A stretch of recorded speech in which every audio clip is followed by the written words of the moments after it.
Welcome to the Body Peace Podcast, formerly known as Her Story on a Plate. This podcast has always been a space for deep, nuanced conversations about food, body image, and the stories our bodies carry. But as conversations have grown, so has our mission. That's why this is now the Body Peace Podcast, a name that reflects what we're truly here for, helping you step off the battlefield with your body and move toward more compassion, connection, and ease. Each episode will bring real, honest dialogue with your hosts, me, I'm Jennie Kramer, and me, Nina Manolson.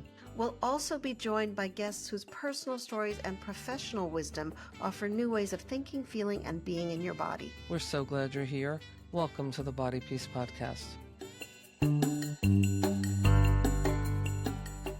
We're excited to introduce you to Nancy Loeffler today. She is the author of The Alchemy of Grief, Your Journey to Wholeness. We had such a deeply compelling conversation about grief and how grief impacts us all.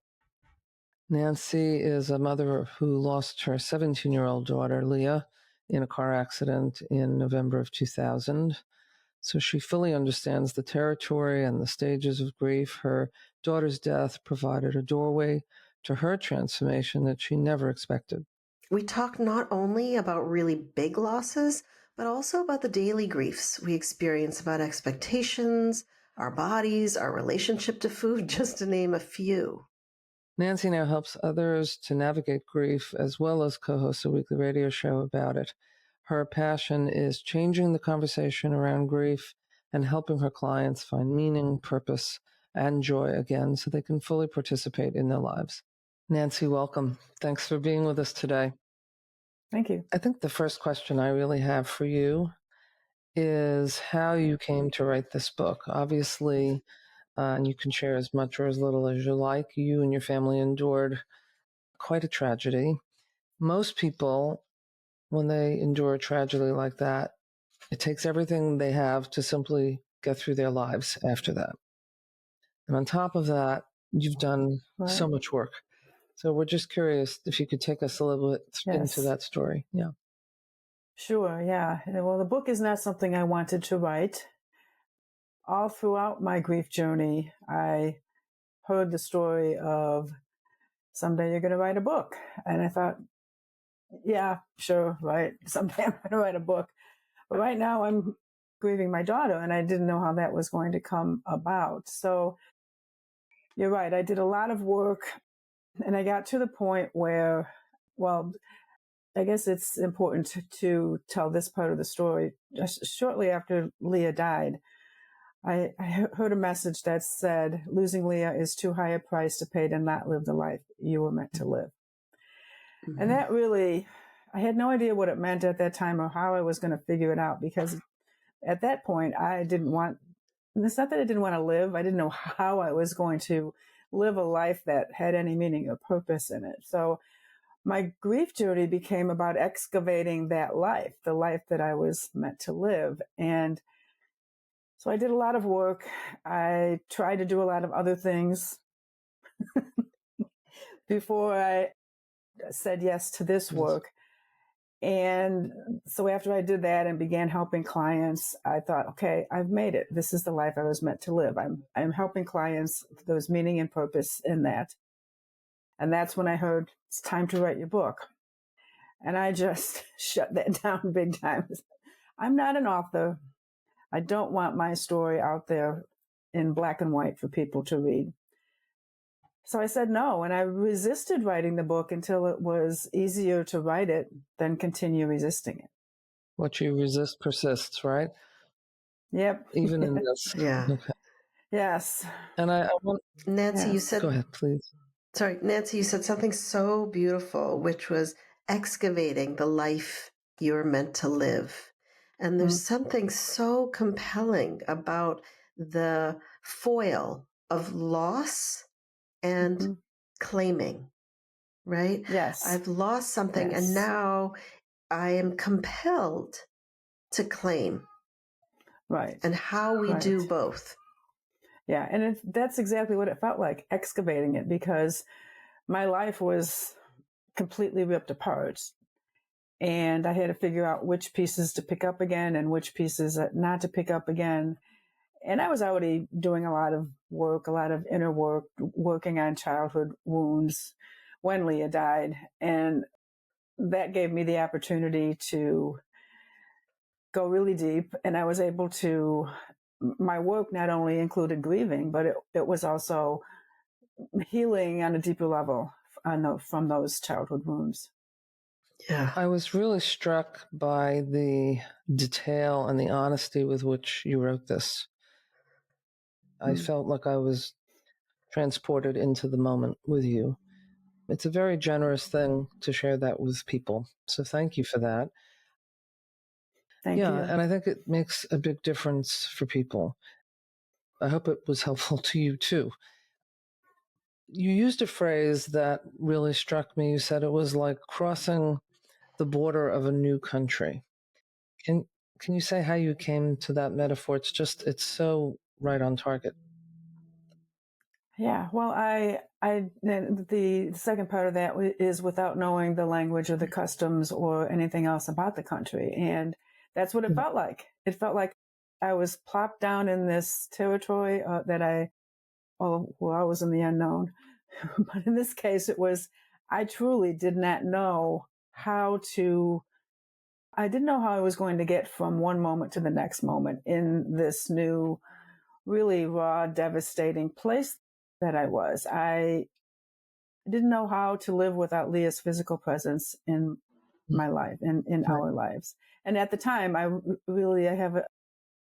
was married, I still am, and my son was 20 at the time. And I say this now, thankfully, I didn't have to be a mother to him like I would have if he was younger. So I just did it on my own, and my husband did, and my son did as well. We were able to do that. But I was in this place of isolation, and I didn't know how I was going to get through this unknown territory that I didn't know the language or the customs or anything. I love the title of the book, The Alchemy of Grief, Your Journey to Wholeness. Yes. So it leads me to ask you two things.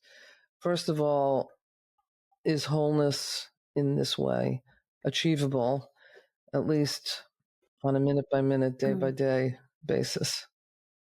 Yeah, in my experience, it is, and that doesn't mean it doesn't fall apart in the next minute. However, the alchemy is that we have the resources. I have the resources. I teach the resources to be able to get back to that wholeness, or redefine wholeness, because it's not what I thought it was. And it changes all the time, because one of the resources is learning how to feel the full spectrum of our feelings.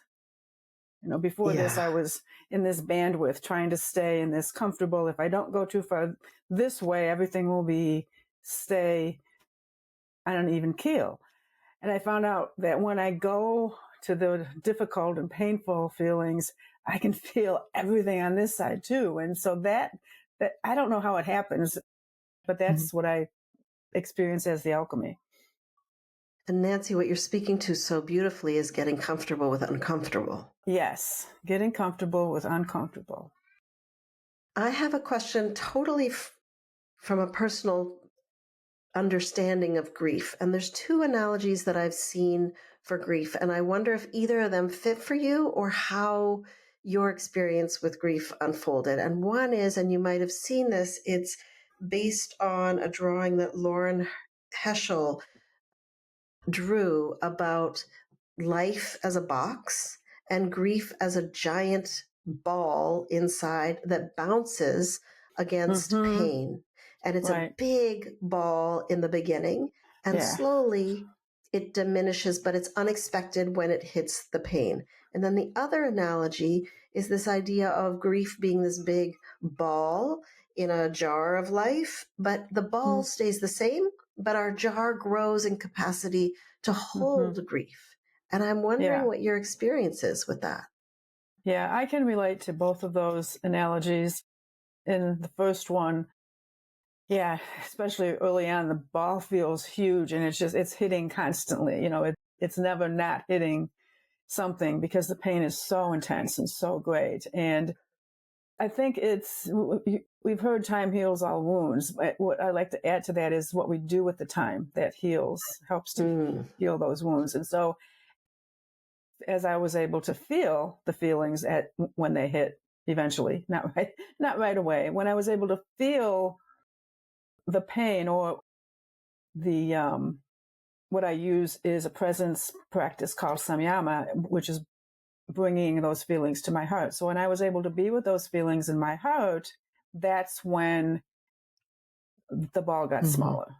So the ball's still there. And there certainly are times when the pain arises and I feel the grief of losing my daughter.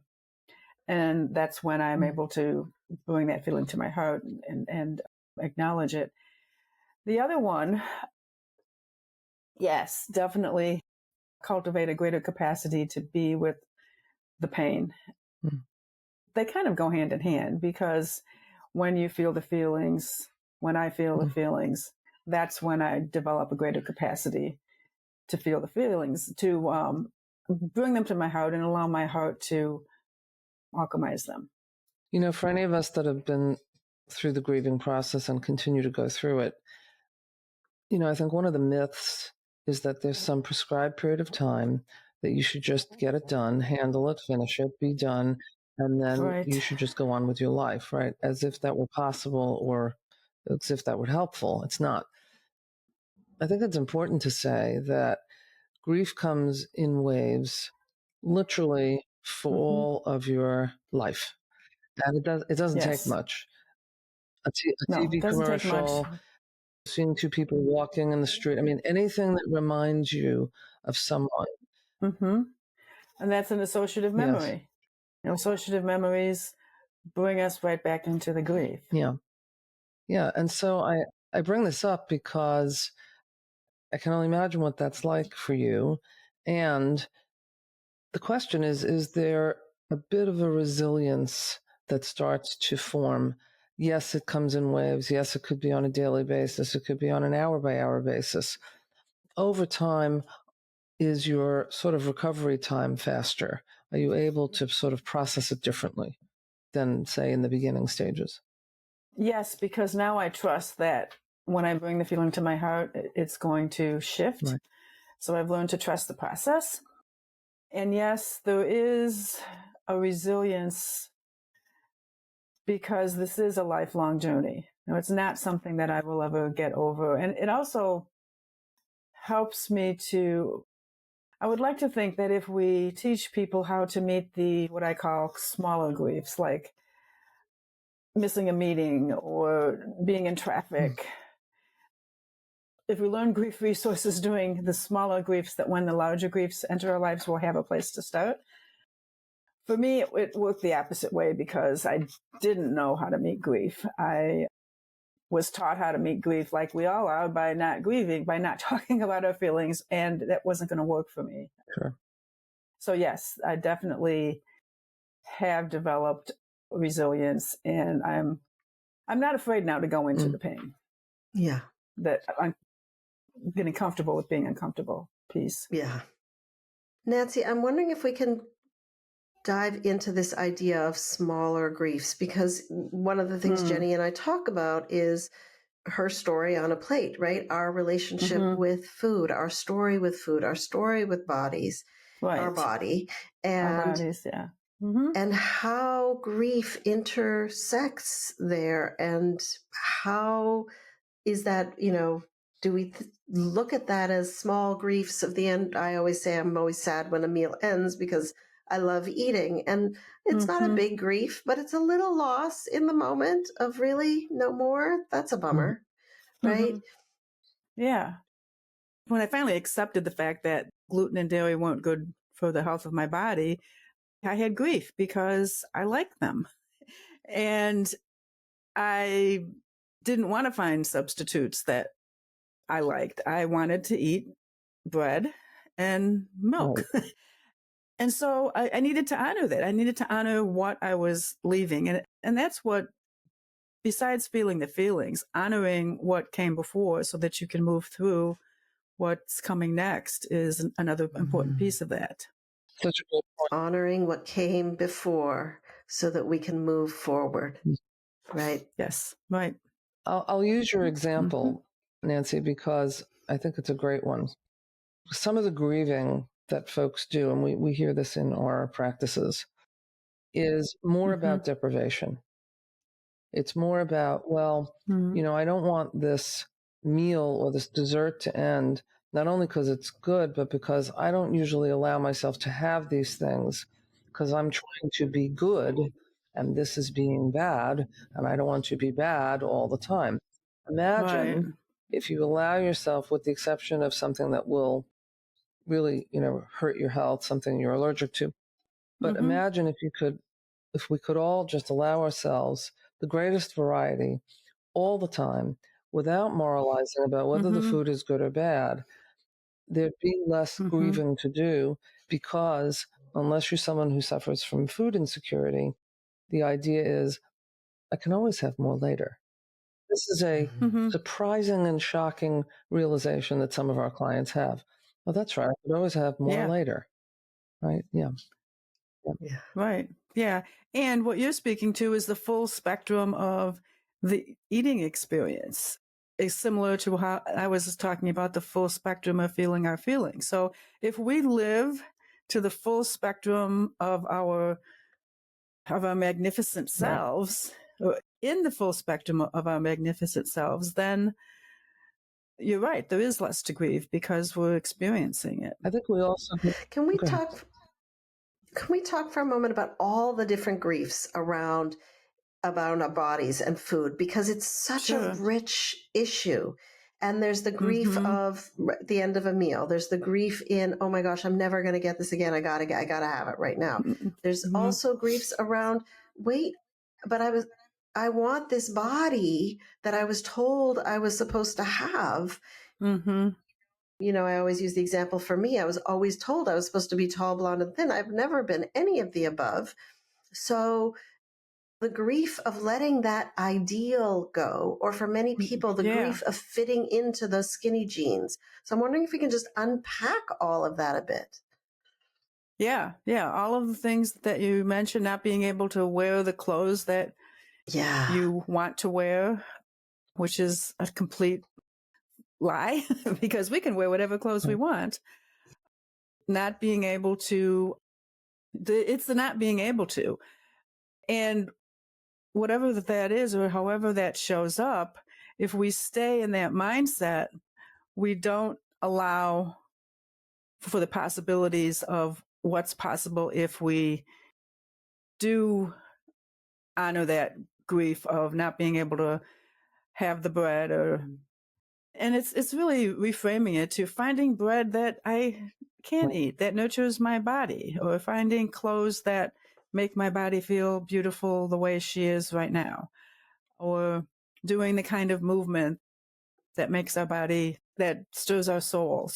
So it's really about, if we stay in this place of grief, we stay stuck and we don't see the possibilities of the life we were meant to. I never could have excavated that life if I stayed in I'm never going to be able to, whatever the thing is, whether it's about grieving my daughter or whether it is a body image thing.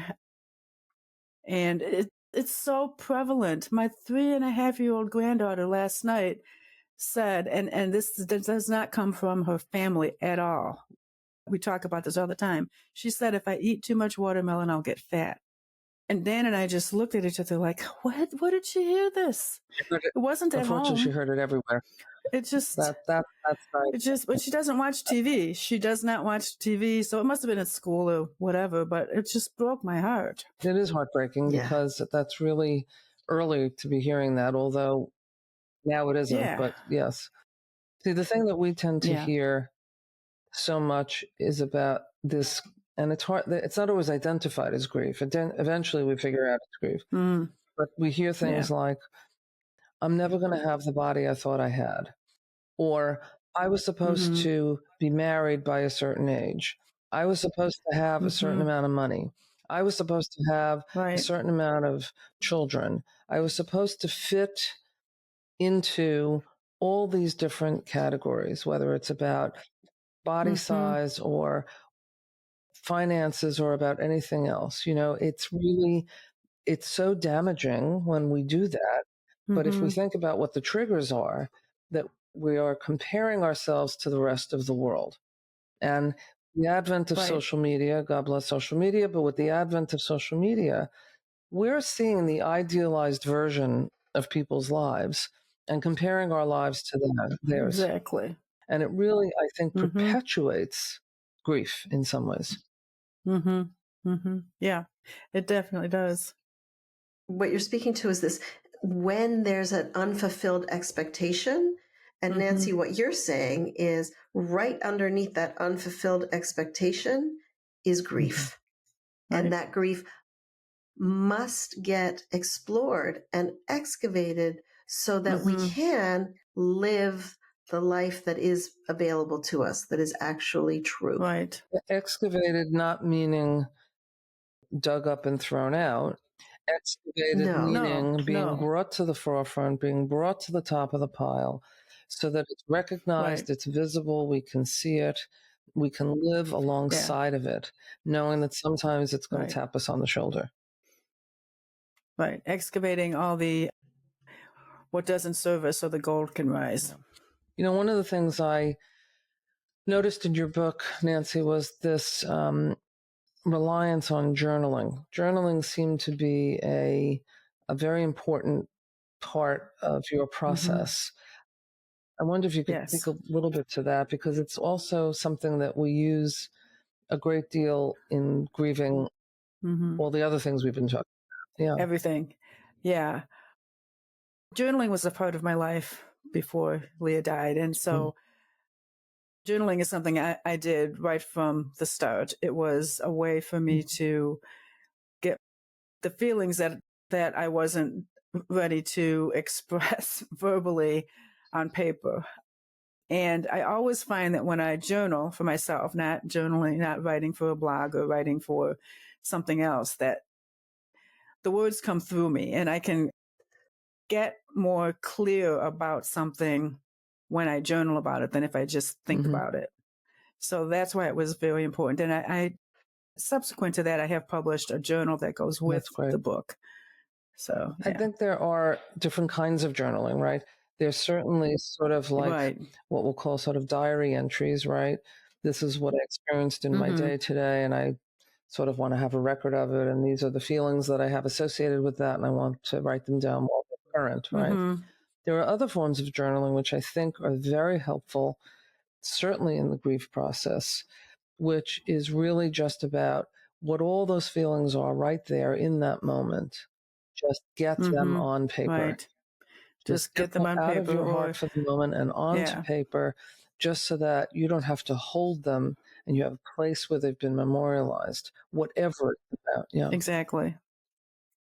The other kind of journaling I did was collaging or artwork, and that was very helpful as well. That's a wonderful, wonderful thing to do. Yeah. So as we talk about journaling, are there other things when someone's dealing with either really big grief or the daily griefs? I love that phrase that you coined around daily griefs versus small griefs, because they may not feel small to us, but they are a daily grief. They are daily griefs. How else do you suggest opening the door to move into really, I love how you said, like, uncovering what's there, letting go of what you don't need so that the gold can rise to the top. That definition of excavation. Yeah. So what would you suggest? Well, movement is a great one, and movement can be done intentionally, whereas we intentionally use movement to express the whatever we're feeling, and just really take time to feel the feeling and then express it in movement. Or the opposite way, decide how you think anger might move and then move in that way. So both of those ways are really great ways to get into the feelings, allow the feelings to be expressed. collaging and artwork, as I mentioned, was really helpful to me, and it's been really helpful to some of my clients. I love Gratitude, for sure. Yeah. Yeah, and gratitude. I've often, when I suggest that, my clients will say, "Well, what do I have to be grateful for?" And that's true. We don't feel like we have anything to be grateful for when we're going through a huge loss like the death of my daughter. And start where you are. That we can be grateful for clean water to drink, a bed to rest on when we can sleep, people around to support us, or whatever it is. So, and self-care. I like to call that taking inventory, right? Just take inventory, see what's in stock, then you can choose to see what you want to use and what you don't, right? Exactly. And self-care looks completely different when you're grieving than in a more stable time of your life. So what does that look like? It may be eating a good, nourishing diet, because I wanted to eat chocolate chip cookies and stay in bed, and that wasn't helpful. Well, and for some it is, right? I mean, that's the point, right? Well, it's helpful until it's not. There's an emotional eating component, I think, for all of us, right? Exactly. And it rears its head when it rears its head, whether that's daily, weekly, monthly, yearly, it doesn't matter, right? But it is about having an awareness. And I think there's grace and kindness that's so important. Grace and kindness for whatever it takes for one to go through their own process, whether it's the process of grieving the loss or just the process of being alive. Whatever is your process, it does take grace and kindness. Yeah.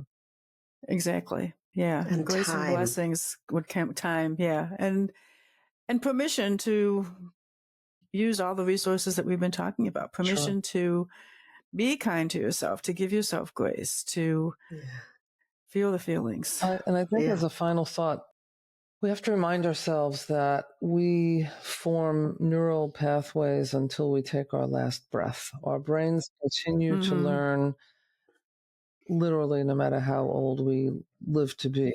And so there's always, look, we're formed beings, but we get to learn new behaviors, new reactions, new reflexes.